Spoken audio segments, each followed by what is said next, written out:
Welcome to my channel ঘরোয়া রান্নাবান্না আমার হেসেল ঘর। আজকে আমার হেসেলে আবারও পুরনো দিনের দুর্দান্ত স্বাদের একটি রান্না। হ্যাঁ, লাউ পাতায় ইলিশ মাছ ভাপা খেতে দুর্দান্ত লাগে। এটা বানানোর জন্য প্রথমে আমি 1 চামচ জিরা, সামান্য লবণ, 2টো কাঁচা লঙ্কা, সামান্য জল দিয়ে শিলপাটায় শুকনো করে বেটে নেব। তোমরা চাইলে মিক্সিতেও করে নিতে পারো, কিন্তু মশলাটা অবশ্যই একটু শুকনো করে বাটবে।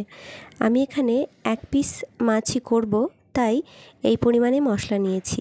তোমরা যদি একটু বেশি পরিমাণে করতে চাও মাছ, তাহলে মশলার কোয়ান্টিটিটা একটু বাড়িয়ে দেবে। এবারে ইলিশ মাছ খুব ভালো করে ধুয়ে সামান্য লবণ, হলুদ, লঙ্কা গুঁড়ো আর সর্ষের তেল মাখিয়ে 10 মিনিট মতন রেখে দেব। ম্যারিনেট করে একটু রেখে দিলে খুব ভালো হয়, লবণটা মাছের মধ্যে খুব ভালো করে প্রবেশ করে, এতে করে মাছের টেস্ট অনেক বেড়ে যায়। এবারে দিয়ে দেব ম্যারিনেট করা মাছের মধ্যে আগে থেকে বেটে রাখা মশলা বলতে সেই জিরা আর কাঁচা লঙ্কা বাটা। এটার মধ্যে একটু সর্ষের তেল দিয়ে একটু নরম করে নিয়ে খুব ভালো করে মশলাটা মাছের গায়ে মাখিয়ে নেব।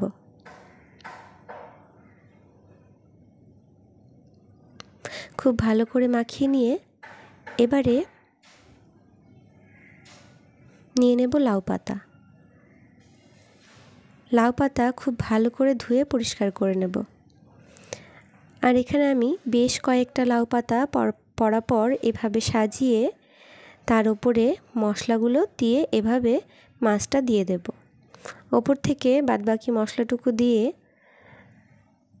2টো চেরা কাঁচা লঙ্কা ওপর থেকে সাজিয়ে দেব।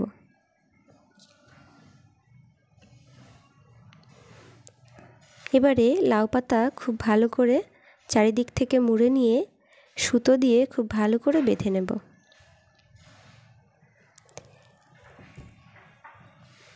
আমি এখানে বেশ কয়েকটা লাউ পাতা ব্যবহার করেছি, 5-6টা লাউ পাতা ব্যবহার করেছি। হ্যাঁ, আমি এখানে ভাতের মধ্যে সিদ্ধ করব।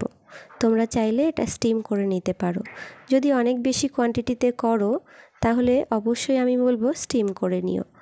আমি এখানে একটাই বানাচ্ছি আর আমার ভাতও খুবই অল্প বানাবো, তাই জন্য ভাতের মধ্যেই আমি এটা সিদ্ধ করে নেব। আর অ্যাকচুয়ালি এটা পুরনো দিনে যখন রান্না হতো এটা ভাতের মধ্যেই করা হতো, তাই আমি সেভাবেই এটা করছি। তবে ভাতের মধ্যে সিদ্ধ করলে একটা কথা মাথায় রাখতে হবে, জলটা একটু কম পরিমাণে দিতে হবে। খুব বেশি জল দিলে এটা খুব বেশি নড়াচড়া করবে আর ভেঙে যাওয়ার ভয় থাকে। যাই হোক, এরই মধ্যে আমার ইলিশ ভাপা একদম রেডি। আমি বের করে এটা সার্ভ করব। ইলিশটা বের করে নেব পাতার মধ্যে থেকে। বের করে নিয়ে পাতাটা আমি ভেতরে লঙ্কা সহ খুব ভালো করে মেখে নেব। খুব ভালো করে চটকে এটা ভর্তা বানিয়ে নেব। তারপরে গরম গরম ভাতের সঙ্গে এই লাউ পাতার ভর্তা ইলিশ মাছ সহ পরিবেশন করব। খেতে কিন্তু দারুণ লাগে। তোমরা একবার অবশ্যই ট্রাই করে দেখো, যদি না এখনও এটা খেয়ে থাকো।